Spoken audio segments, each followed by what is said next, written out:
Canal 13 Televisión presenta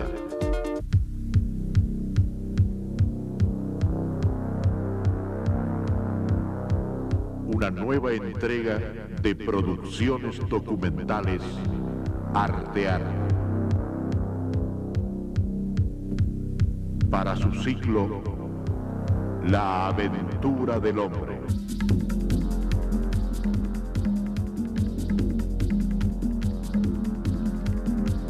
Un programa para analizar en familia, abriendo el diálogo sobre los misterios del hombre y la naturaleza.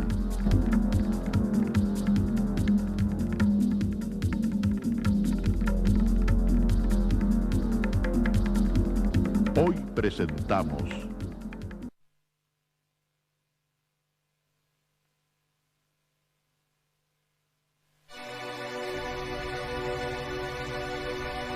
en el vasto territorio argentino hay una provincia donde la mirada puede hundirse hasta el infinito.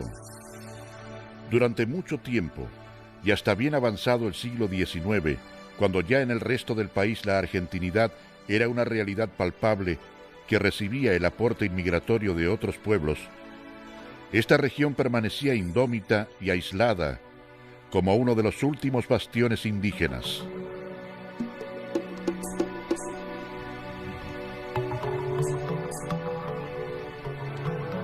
Los conquistadores españoles y algunos viajeros intrépidos que se aventuraron por la región llamaron Pampa a la gran llanura, adaptando la voz quechua Bamba, empleada para designar lugares llanos y sin vegetación.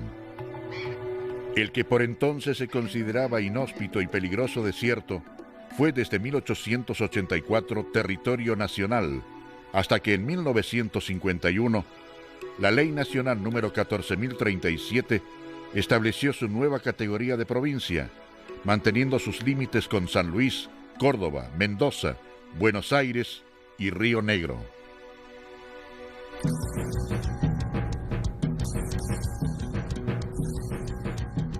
Avanzando desde el noroeste en la frontera con la provincia de Mendoza, ingresamos al territorio pampeano, cuya superficie de 143.440 kilómetros cuadrados constituye la transición de la pampa húmeda hacia los grandes semidesiertos y desiertos centrales argentinos.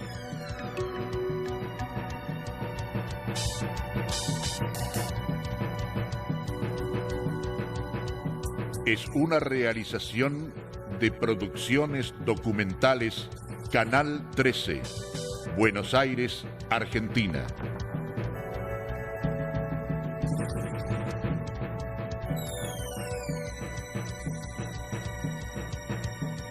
Nuestra aventura en la Pampa nos permite explorar regiones vírgenes como en los primeros días del planeta y formas de vida simple que descubrimos al azar de caminos polvorientos.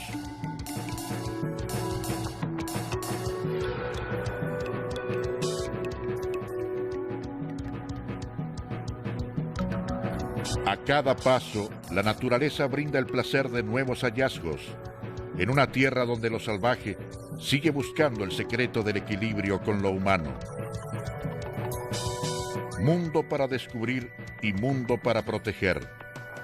Aquí se mantiene el recuerdo de las antiguas rastrilladas que en hostiles travesías unían los lugares con agua y buenos pastos, cuando hace solamente 100 años todavía resonaba en la desnuda inmensidad el temible fragor de los malones.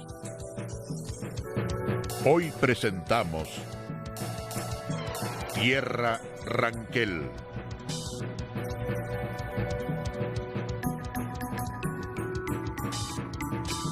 Locución: Ernesto Fried.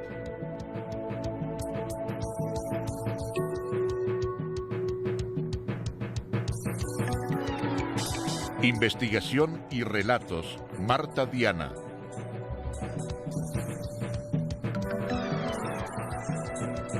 Producción ejecutiva y realización: Eduardo Terrile.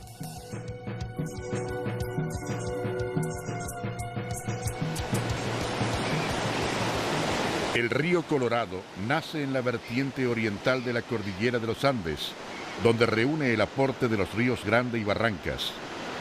Su cauce determina el límite entre Mendoza y Neuquén y entre La Pampa y Río Negro, antes de terminar su recorrido en el Océano Atlántico, luego de atravesar la provincia de Buenos Aires.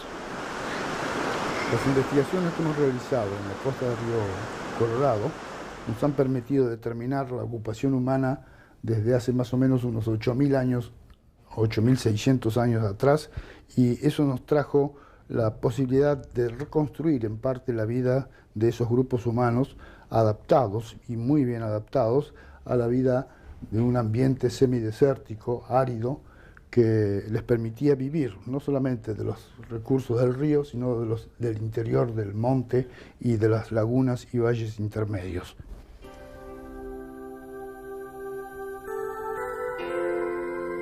La zona de Casa de Piedra y su amplio embalse de unas 36.000 hectáreas posibilitará el regadío de una gran superficie correspondiente a las provincias de Mendoza, Neuquén, Río Negro, La Pampa y Buenos Aires.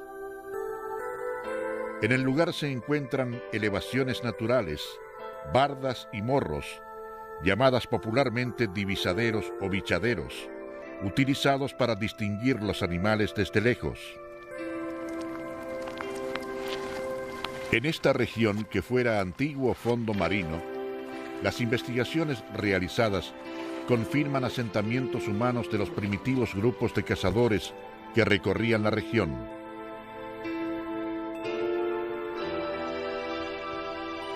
Entre los instrumentos líticos encontrados hay raspadores, cuchillos y lascas con filos naturales y rastros complementarios de muescas y denticulados, así como algunos fragmentos de puntas de proyectil y piedras con vestigio de alisamiento y percusión. El hallazgo de estos objetos, 8.000 años después, es una guía de las incógnitas que persisten sobre los antiguos pobladores.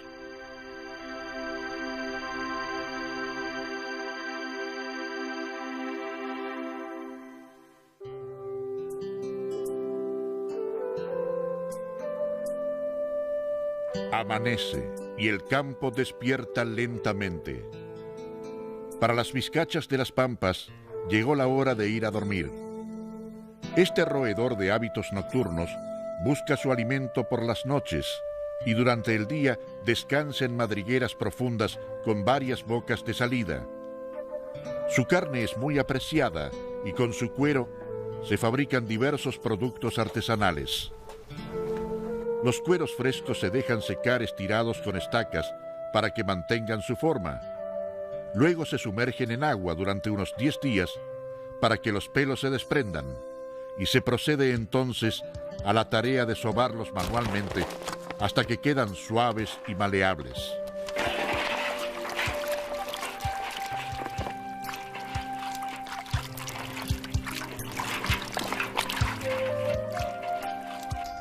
La vida en estos puestos solitarios, muy alejados de centros urbanos, se desarrolla con un ritmo propio que comienza muy temprano y a lo largo de la jornada encadena tareas que seguirán hasta la noche junto al fogón.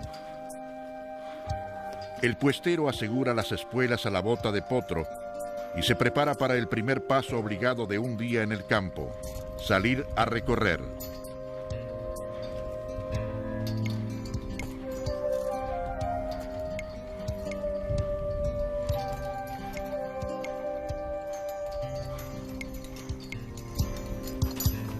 Mientras se enfila hacia la enorme extensión, donde su ojo experimentado reconocerá cada detalle revelador de un problema, la jornada continúa en el puesto bajo la mirada impasible de las cabras.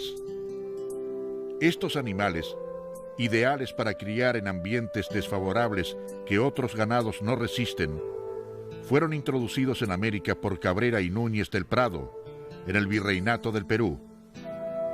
Luego llegaron a Córdoba, Mendoza y Tucumán, y se expandieron al resto del país.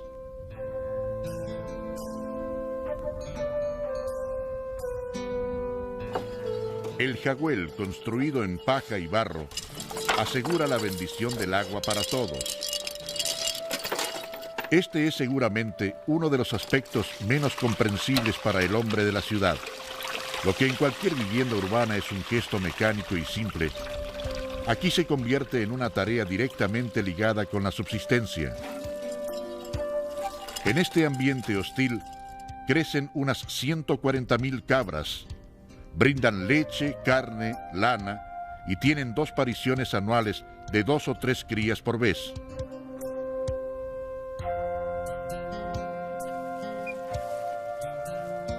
El fuego también es indispensable, pero no hay fuego sin ir a buscar leña.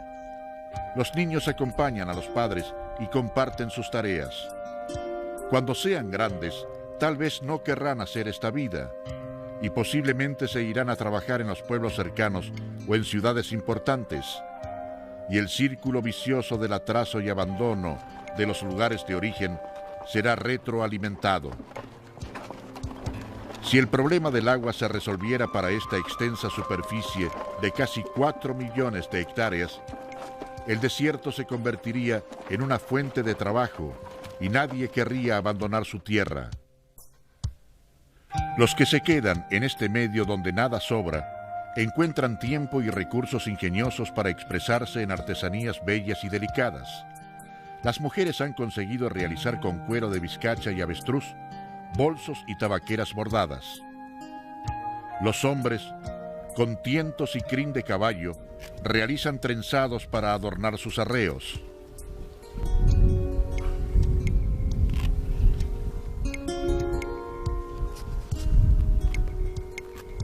Orgullo de sus dueños por la pericia y habilidad que demuestran, las prendas criollas van desapareciendo lentamente con el despoblamiento de muchas zonas del campo argentino.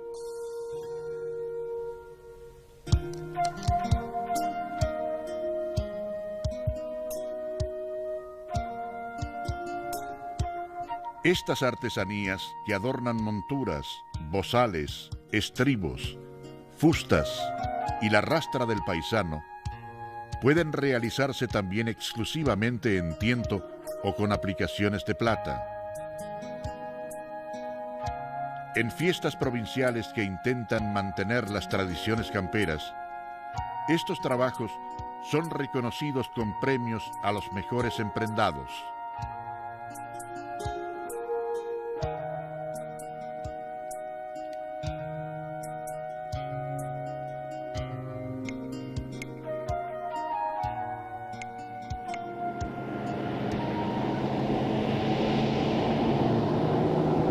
Bajando desde el noroeste, avanzamos por un terreno donde predominan las mesetas de tipo basáltico, originadas por derrames de lavas que alcanzaron zonas de Mendoza y Neuquén. Un cordón de bardas custodia nuestro paso en esta región, donde se encuentran los puntos más altos de la provincia, los Cerros Negro, Agua de Torres y El Puntudo. Un extenso jarillal cubre el suelo como un manto verde. La jarilla es un arbusto xerófilo representado en Argentina por 4 especies. De ellas, la cuneifolia es la única que posee la cualidad de indicar el este y el oeste, al orientar sus ramas para captar mejor la luz del sol. La cara frontal mira al este, con lo que es fácil deducir que la cara posterior indica el oeste. Esta característica ha sido aprovechada por los vaqueanos, que tradicionalmente la han usado para orientarse.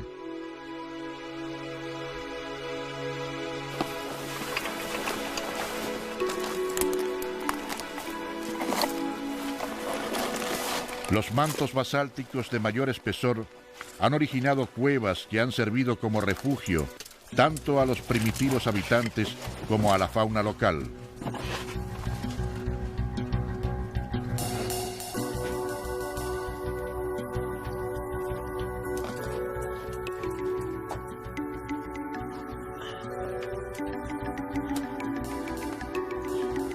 Una cueva es como un gran libro, donde podemos aprender sobre geología, fauna y flora del presente y del pasado.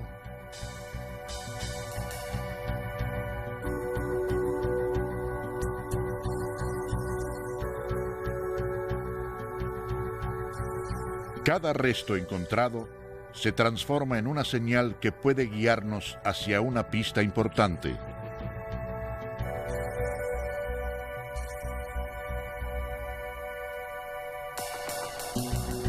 Estudiando en una cueva su orientación interior y los sedimentos que la constituyen, pueden deducirse las circunstancias de su formación y la edad geológica de su origen, que se descubre en las sucesivas capas de los estratos que la conforman.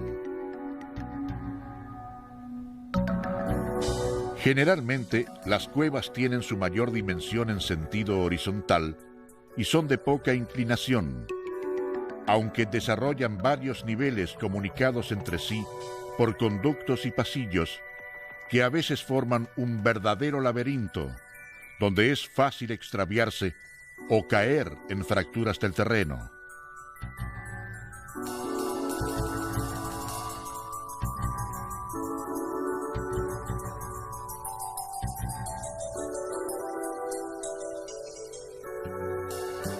Las rocas basálticas son de un color muy oscuro, que se torna pardo y rojizo por efecto de la oxidación. Se considera al basalto como el magma primordial presente en formaciones subterráneas, formadas por coladas procedentes de fisuras profundas o en filones y conos de origen volcánico. El haz de luz quiebra apenas la oscuridad mientras buscamos testimonios de los antiguos moradores de la cueva. Perdida entre los guijarros, una pequeña punta de flecha se convierte en el hallazgo más interesante de la jornada, que será completado por una piedra perfectamente pulida. Muy poco se sabe aún sobre los primitivos pobladores de la Pampa, excepto que fueron cazadores habituados a recorrer las llanuras buscando su alimento. Seguramente trataron de mantenerse cerca de ríos como el Chadileubú para proveerse de agua y buscaron refugio en las cuevas durante la noche. Mucho tiempo después, siguiendo tal vez su mismo camino, continuamos nuestra aventura por las que fueron sus tierras.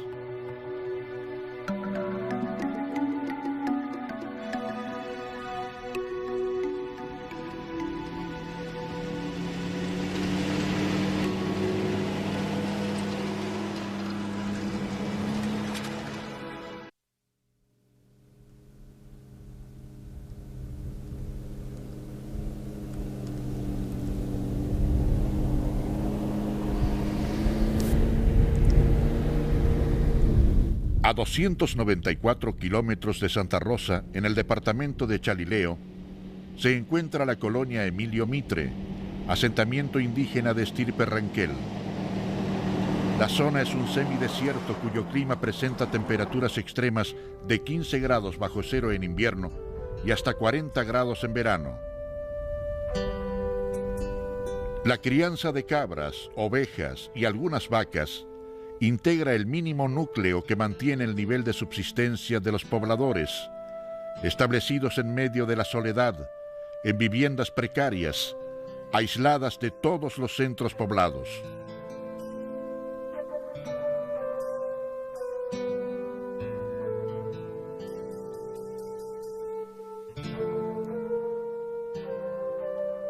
La escasez de medios económicos ha extremado su ingenio para la elaboración de artesanías con materiales como los cálculos de las cabras, que se producen por el hábito de comer pelo, común en estos animales. Los cálculos son perforados con un orificio central que sirve de conducto para introducir la lana, con que se los convierte en objetos decorativos. Las artesanas se ocupan de hilar y teñir sus lanas con colorantes vegetales que obtienen de las raíces de caldén, carilla, yaullín y piquillín. Y así, con estos materiales pobres y simples, consiguen elaborar una artesanía singular.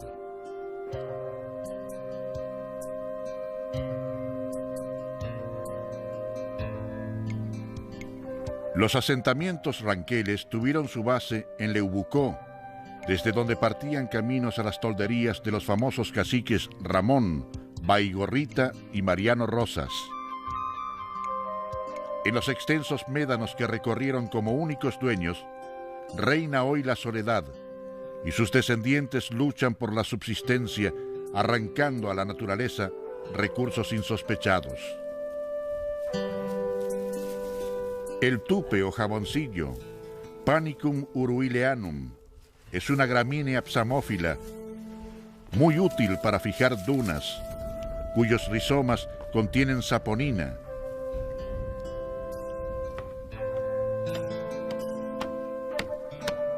Esta planta de cañas floríferas de 40 a 80 centímetros de altura se encuentra en el centro y oeste del país, hasta el Río Negro. La saponina que contiene produce espuma en contacto con el agua y por esa razón los lugareños la utilizan como un jabón vegetal.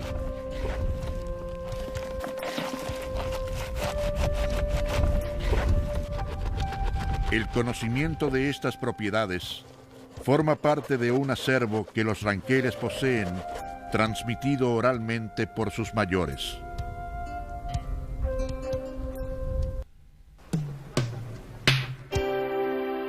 Los ríos Jáchal, Bermejo Riojano, San Juan, Mendoza, Tunuyán, Diamante y Atuel integran un sistema cuyo colector general es el río Desaguadero, Salado Chadileubú o Chadileufú Curacó, nombres que recibe desde su nacimiento en las lagunas de Guanacache. Las matas perennes de la cortadera, Cortaderia selloana, adornan la ribera con sus cañas floríferas que pueden alcanzar hasta 3 metros de altura. Desde fines del verano hasta principios del otoño, la planta presenta bellas panojas plateadas de 30 a 70 centímetros de largo, que la han convertido en un valioso elemento decorativo, trasplantado a Europa para adornar parques y lagos artificiales.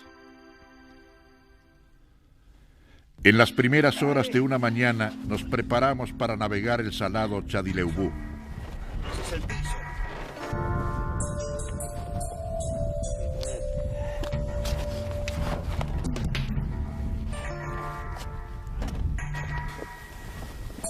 A lo largo de su extenso recorrido de 2.000 kilómetros, el lecho varía de acuerdo con las características de las distintas regiones que atraviesa.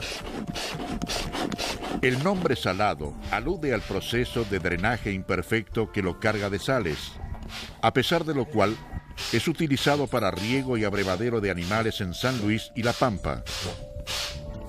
En algunos tramos, el río transcurre entre barrancas cubiertas de médanos y el curso inferior se abre sobre explayados.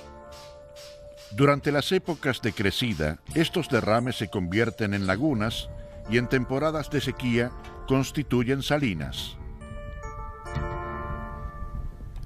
Mientras realizamos los últimos controles, una brisa ligera nos anuncia que tendremos buen tiempo para navegar.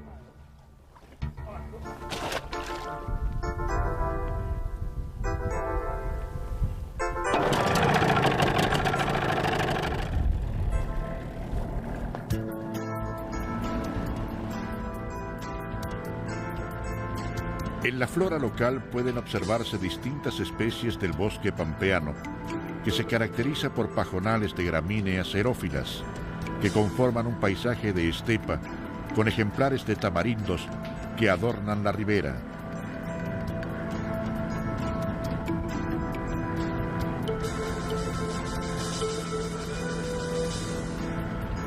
El ruido del motor alerta a unos guanacos. Estos camélidos alcanzan 1,10 m de alzada y forman grupos de 4 a 10 hembras con un macho que se ubica en puntos elevados para vigilar su harén.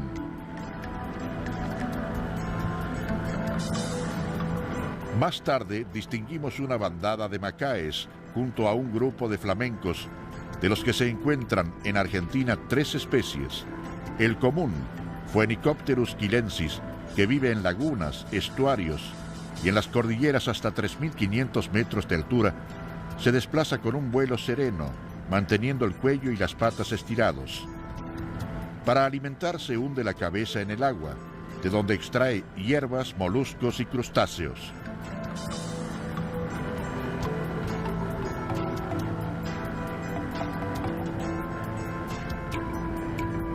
La navegación por este tramo del Chadileubú nos muestra un ámbito que se mantiene incontaminado, donde se encuentran numerosos ñandúes, la llamada rea americana, que recibió en la toponimia araucana el nombre de choique. Se mueve en familias de 5 o 7 hembras que acompañan a un macho, y cuando no están en celo, forman bandadas de hasta 60 individuos. El paso normal es de 50 a 60 centímetros, pero al sentirse perseguida, trota con las alas desplegadas, dando pasos de hasta 1,5 metros, cambiando constantemente de dirección. Los pueblos puelches y tehuelches han utilizado la carne de avestruz como alimento, los tendones para coser cuero y las plumas como adorno. Sus descendientes realizan con el cuero tabaqueras bordadas y con los huevos fabrican objetos decorativos cuya realización exige gran habilidad por la fragilidad del material. Como primer paso se arma una red de lana sobre la que se sujeta el bordado en colores vivos y motivos geométricos que se rematan con pompones y trencitas para colgarlos. Su colocación en cumbreras y en espejos estaría relacionada con antiguos ritos de fertilidad. El término ranculche, hoy castellanizado como ranquelino o simplemente ranquel, significa gente de los juncales.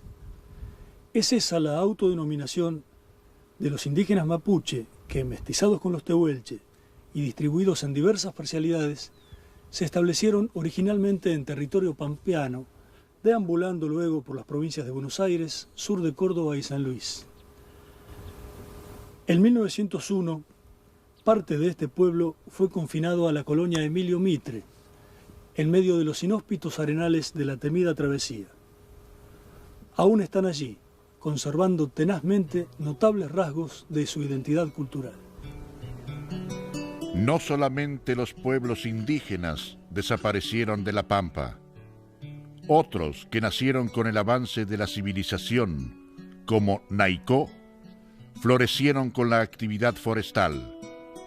Pero el reemplazo de la leña por el petróleo en los ferrocarriles transformó en fantasmas a estos pueblos olvidados.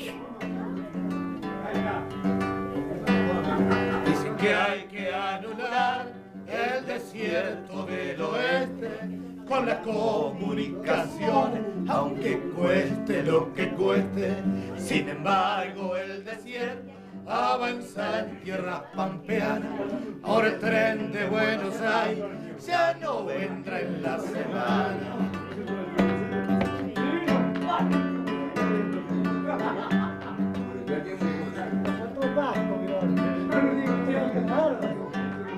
Las vías están construidas, las estaciones y andenes, todo el gasto ya está hecho, porque no sacan los trenes. La prefieren un desierto a nuestra tierra pampeana.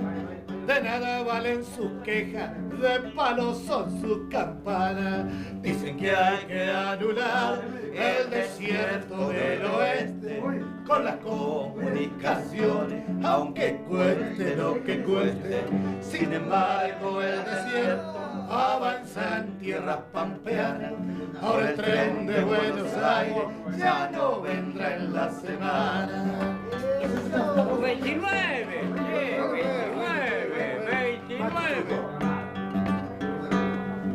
Prometen a nuestras tierras que el progreso llegará. Yo pregunto a todo viento, ¿el progreso dónde está? ¡Lo mato! Primero el río Atuel, ¡Lo mata! cortaron los mendocinos y ahora sacan los trenes. No seremos argentinos.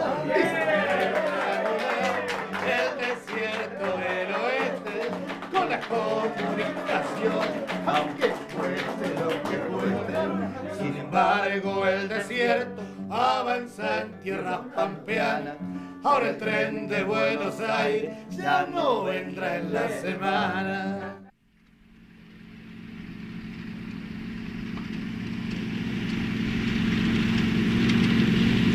Llegamos a Carro Quemado con el objetivo de conocer la vida de los hacheros que todavía trabajan en los montes de Caldén de la provincia.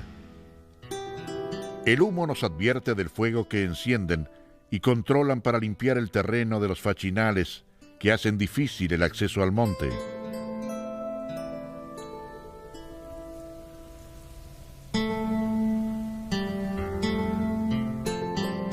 La explotación forestal en La Pampa tuvo su auge entre 1910 y 1940.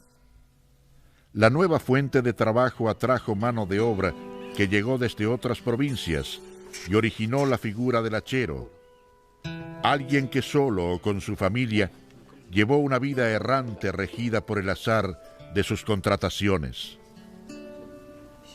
A pesar de los años transcurridos, las condiciones de trabajo continúan siendo muy duras y su vivienda o carpa de hachero es testimonio elocuente de una pobreza que parece instalada como algo definitivo.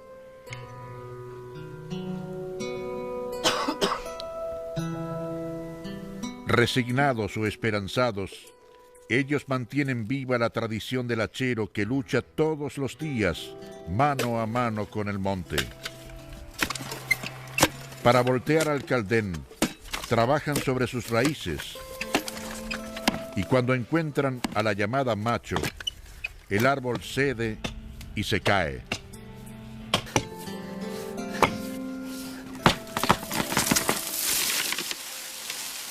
Otros ejemplares, como el sombra de toro, cuyo nombre científico es Iodina rombifolia, comparten el hábitat del Caldén. Estamos en pleno Mamul Mapú, la zona del monte pampeano.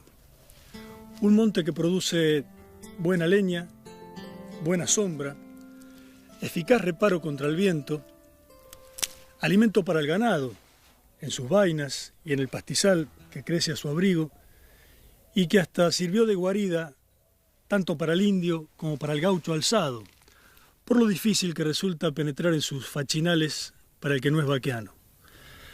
Y este monte tiene su especie más representativa en el huitrú, también llamado trompul o caldén, un árbol que puede superar los 150 años de vida y que constituye un verdadero símbolo de la Pampa.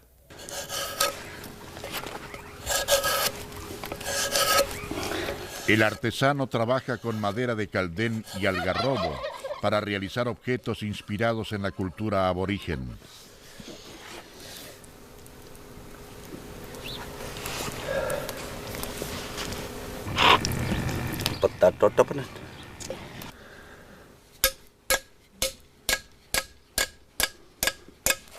El caldén o Prosopis caldenia proporciona madera muy resistente, de tonalidad amarillo ocre a castaño rosáceo, muy veteada y que oscurece con el tiempo.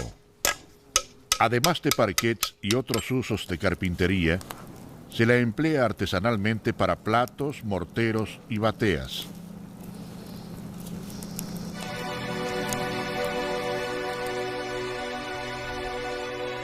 El sol brilla en las aguas de la laguna de Urrelauquén, próxima a la sierra del Iguel-Calel. Las lagunas pampeanas pueden clasificarse en 4 grupos. Las de la estepa herbácea están alimentadas por lluvias y manantiales. Las de los valles son relictos de primitivos cursos de agua. En el sureste tienen aguas saladas y han originado algunas de las grandes salinas.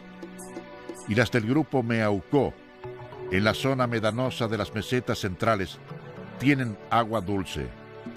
Las lagunas marcan puntos luminosos en el paisaje de una región que alberga valiosos testimonios del pasado, como las pinturas rupestres del Iguel-Calel, dispersas por la zona que limitan los cerros Sociedad y de la Cruz.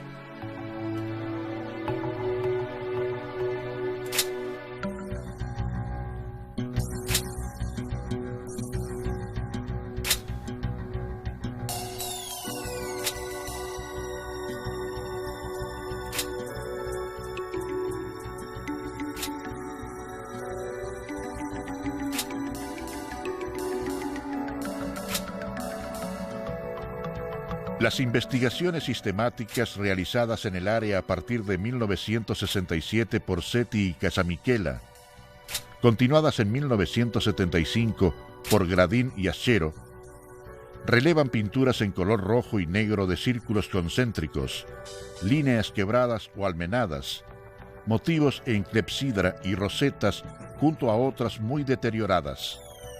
A pesar de su estilo propio con predominancia del color negro, algunos motivos como las clepsidras y rosetas las relacionan con las norpatagónicas.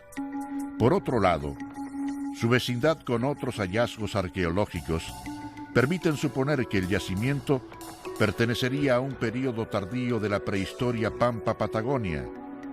Pero hasta que nuevos estudios se realicen, Liguel Calel deja pendientes varias incógnitas.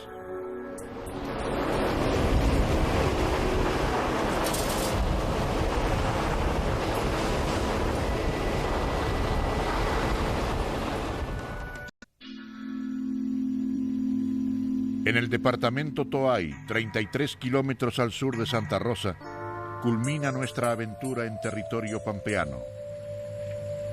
El jabalí, importado y aclimatado en la zona, es uno de nuestros objetivos de estudio. Lo encontramos osando en el barro, buscando los alimentos que componen su dieta, compuesta generalmente de brotes, lombrices, reptiles y pequeños mamíferos. El trabajo de seguimiento comienza mientras el doctor Guillermo Mereb prepara los dardos narcotizantes con carburo de calcio molido previamente. Cada dardo está dividido en 3 sectores. Uno contiene la droga anestesiante, otro el carburo de calcio y el tercero agua separada del carburo por un tapón de bronce.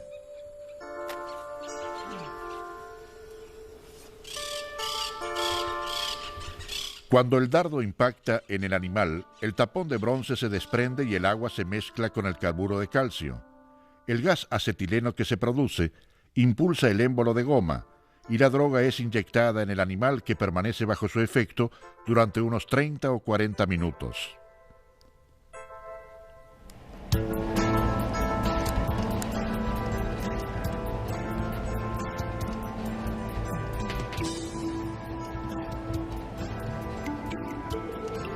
La búsqueda continúa hasta que divisamos al jabalí internándose en el monte.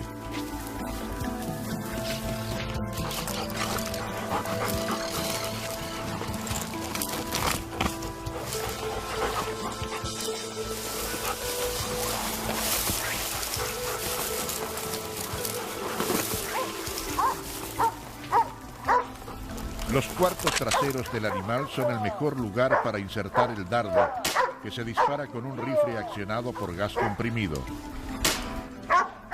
Rodeado por los perros, el animal cae finalmente por efecto de la anestesia. El jabalí, o Sus scrofa, fue introducido en la Argentina con fines cinegéticos, pero su capacidad de adaptación le permitió proliferar hasta áreas protegidas.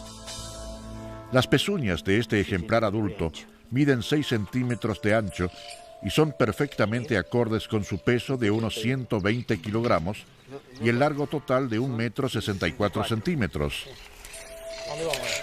Los jotes o cuervos de la familia Cathartidae se mantienen alertas mientras medimos los colmillos de 6 centímetros de largo. 6 centímetros. Los jotes negros o Coragips atratus se alimentan de carroña y de animales enfermos o recién nacidos. Considerados de mal agüero, permanecen cerca mientras comprobamos el diámetro del jabalí, que es de 1,32 metros. El jabalí está ocasionando un daño muy serio en el ecosistema, básicamente por su hábito de osar grandes extensiones de terreno, que modifica la composición del suelo y acelera el proceso de erosión. Las autoridades estudian formas de control para evitar que la situación se agrave. Uno de los perros alcanzado por los colmillos del jabalí presenta una herida en la garganta que debe ser atendida inmediatamente para evitar la infección. Como paso previo a la sutura se le inyecta una anestesia de corta duración.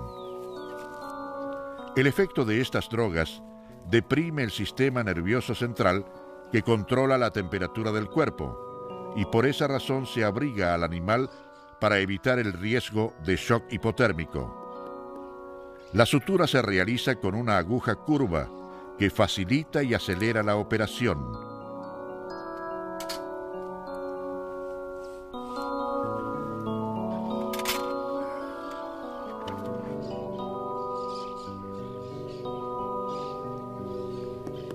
El perro comienza a despertar mientras el dueño lo sujeta, esperando la reacción que se produce inmediatamente.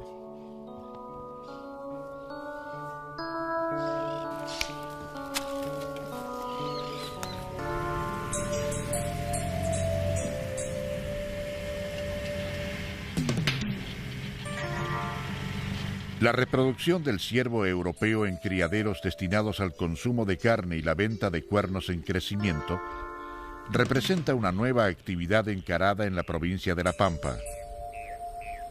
El cuerno de los ciervos está recubierto de una felpa o velvet que, según investigaciones realizadas por Fennessy en Nueva Zelanda, contiene elementos de gran valor para la medicina, como tonificante y en procesos artríticos o de descalcificación.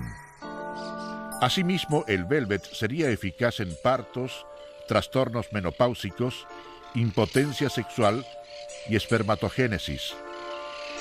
En Argentina, el consumo está centrado en los residentes asiáticos que conocen por tradición estas propiedades.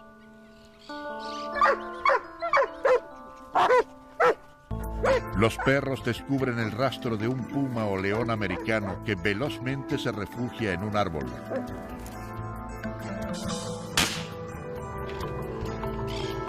El dardo anestesiante se impacta en el flanco y solo queda esperar unos 15 minutos hasta que la droga actúe y el animal se duerma.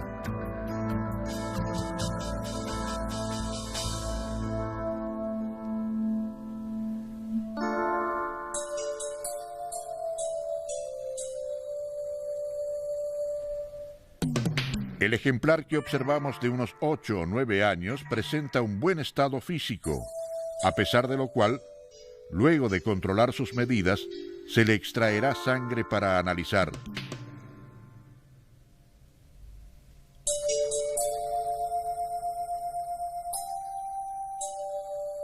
Sus poderosos colmillos, típicos de un animal carnicero que se alimenta con guanacos, jabalíes, roedores y ganado doméstico, miden 3 centímetros de largo.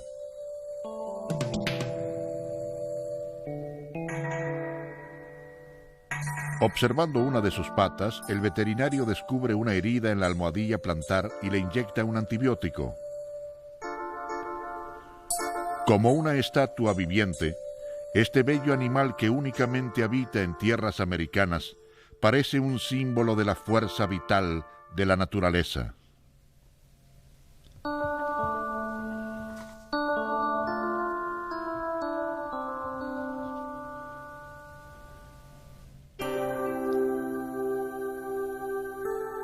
Desde los Andes hasta el Atlántico y desde el norte hasta el sur, el país ofrece el placer de hallazgos emocionantes, renovados con el encanto particular de cada región. El sol cae sobre el final de nuestra aventura.